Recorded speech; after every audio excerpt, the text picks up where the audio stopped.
Hello guys, and welcome to this video. This is going to be a different kind of video.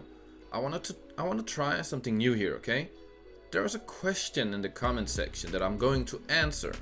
I want to be real with you guys and, completely raw and help you improve and be the best that you can be. So before we start though, click the subscribe button and hit the notification bell so you know when I release new content. Okay then, let's get right into the question. Here it is. How to enter a buy setup and how to manage the risk if we're using leverage. For example, entering a little bit late in a buy setup and making the stop loss just under the flat can sometimes risk 10% of our trade, which is a lot. And making a tight stop loss, generally what happens is that the price touches your stop loss and then validates your direction. As you can see, I have highlighted some points because I think lots of people struggle with this. So let's take a look at these questions, okay? First one about entering a little bit late. So if I was your coach or mentor, I would tell you that entering a little bit late is unacceptable because it implies that you did so randomly, emotionally, impulsively. And that's just not a good long-term strategy. Discipline and having good, solid trading habits are essential. So if you want to survive and thrive in the markets, if you can't get a favorable entry price, then that trade is gone. It's done. You have to let it go. Never chase after a move. Okay? Chasing and entering late is simply poor trading execution. It's not good. So if you find yourself being late, then what you must do is be patient, because there's always a possibility that the price retraces and you get a second attempt at getting a solid entry point. Or, the price might just go and you miss the trade. But that's just trading. That's okay. It's not possible to catch all trades. Okay, with that said though, there's a specific strategy that covers for the fact that you're being late, and that is like sizing into the position. But the key point here is that you're actually not entering late or randomly or impulsively. You have a specific play, a strategy that centers around entering into your positions in stages. So let's take a look at an example of position sizing, or sizing into a position. For example, here on the DAX. This is just going to be a simple illustration example, okay? So we have an impulse here and we have what looks like a sideways correction, okay? So we're expecting a move down, one more impulse down. But, when will the price drop? From here, from there, from here? We don't know that. We just simply don't know at this point. But we do see that there's a possibility that, we could break this top and then reverse from here. But, at this point we simply don't know. So how would we enter? Where would we enter? We could enter a little bit here. We could enter a bit here and a little bit here. Not with full size, but in stages. So we would spread out our entries and enter with smaller sizes. That's an approach you could consider incorporating into your trading.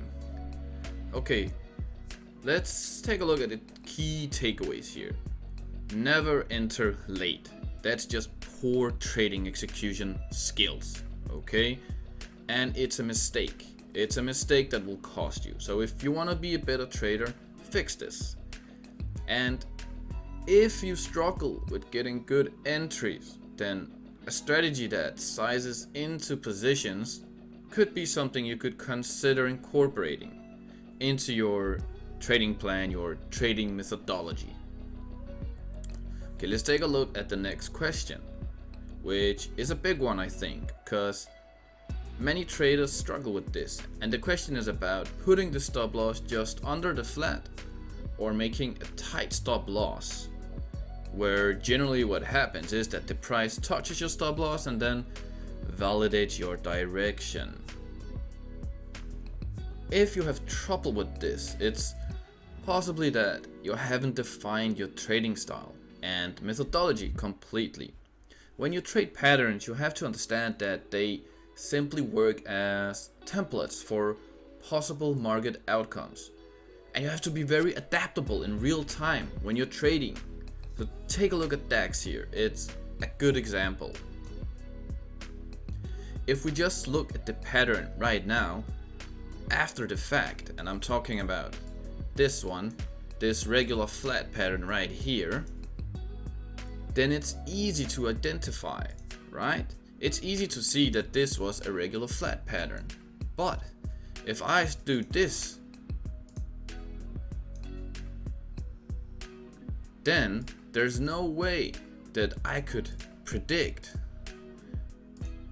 that the price would fall down here like this and then go up, and nor do I have to predict that. Not yet, at least, because at this point this could have been a contracting flat right here. Look, this here could have been a flat to go up. But when the price though, look here, when the price, this was a bit too quickly, let's pull back here, 15 minute. We see here that when the price starts showing weakness though, here, and this happened really quickly, right? But when you see this in real time, as it's coming down, you know, my brain instantly thinks that something else is happening. The pattern, you know, is done. This might not be it. Something else is developing. And what could it be? Well, it could be a bigger flat, a different flat. And this is crucial because your entry point has to be related to the actual pattern that you're trading. You have to be very adaptable and realize in real time that a new pattern is emerging, and therefore a new entry and a new stop is needed. So guys, what's my point here? It's normal to lose in trading. It happens. You have to be consistent with your entries and stop losses, and they have to be placed in relation to the pattern that you are trading, okay?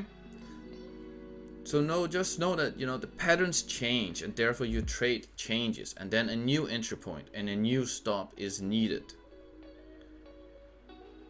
And the last thing that I want to touch upon is that if you're trading a pattern, this one for example, let's say that you're right here and you're looking at this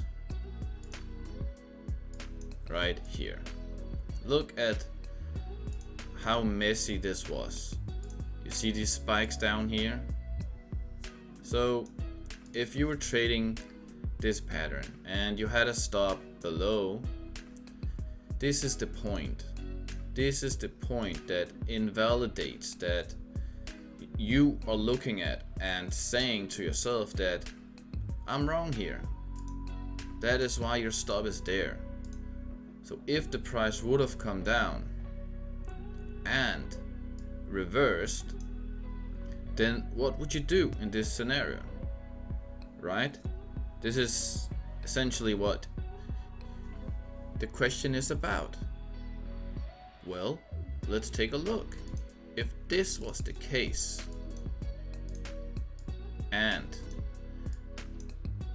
the pattern, or the price action rather, started going up, well, if you're sitting there in real time, then you're seeing that strength is pouring into the market. Volume could have been elevated or spiking, and essentially the play is still there. The pattern would still have been there. You're still looking for that move up. So you would simply re-enter the market again. That's trading, that's performance. That's you reacting calmly and in a objective and rational way and you do this, you react based on your methodology, on your strategy. What I'm showing you right here is how I do, how I trade, and what works for me.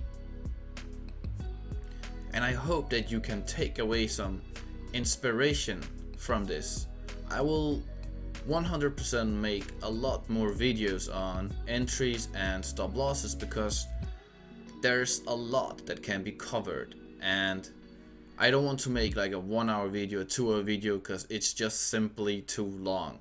So hopefully you're still watching, and if you are still watching, then you can look forward to some really great content. At least I think that it's great. I'm really trying to put out something that can help and benefit you guys. With that said, I'm gonna end the video right here. So thanks for watching.